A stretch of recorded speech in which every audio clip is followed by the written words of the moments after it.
नमस्कार ताईंनो, आज ज्येष्ठ अमावस्या असल्यामुळे आमच्याकडे पुरणाच्या पोळीचा स्वयंपाक केला जातो। त्याच्यासाठी मी चणा डाळ 1 वाटी घेतली आहे। ते स्वच्छ धुवून कुकरला लावून घेतले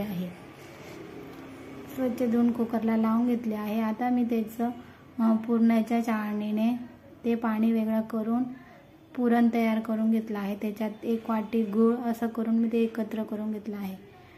आता मी त्याच्यासाठी कणिक मळते आहे। 3 वाटी कणिक आहे। मीठ, तेल असं टाकून मी ते मळून घेतलं आहे। मळून झाल्यावर मी त्याला तेलाचा हात लावून झाकून ठेवणार आहे। आता मी त्याच्यासाठी आमटीसाठी मसाला काढून घेतला आहे आणि तो आता मी मिक्सरमधून काढून घेणार आहे। आता मी आमटी करण्यासाठी कढई ठेवली आहे।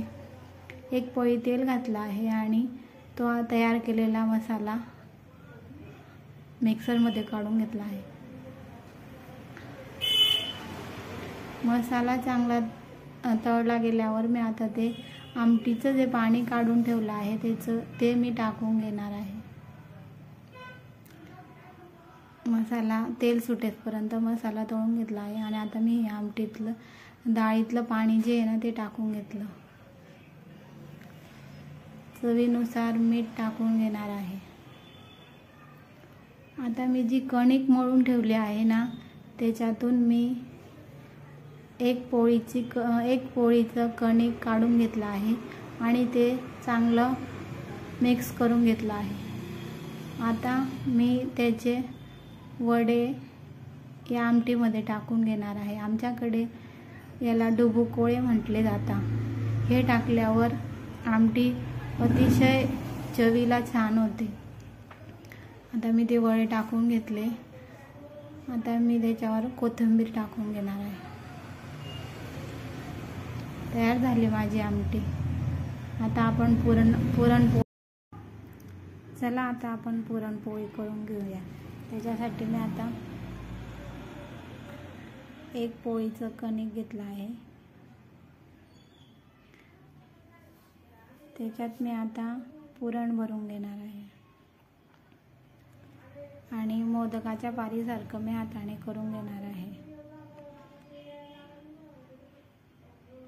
आणि हाताच्या साहाय्यानेच मी थोडी मोठी करून घेणार आहे आणि मग लाटून घेणार आहे। दोघी बाजूला पीठ लावून हळूवार हाताने मी ती लाटून घेत आहे। एकदम हलक्या हाताने लाटून घ्यायची आहे। आपल्याला कडेला लाटून घ्यायची आहे।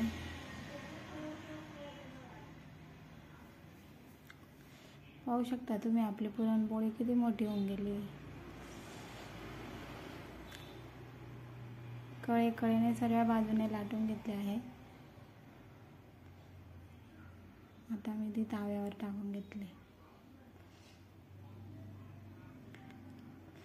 ती पोळी होते तोपर्यंत मी दुसरी पोळीची तयारी करते। हे बघा आपली पुरणपोळी टम्म अशी फुगलेली आपली पुरणपोळी तयार आहे। तुम्हाला माझी पद्धत आवडली असेल तर तुम्ही एकदा करून पहा आणि नवीन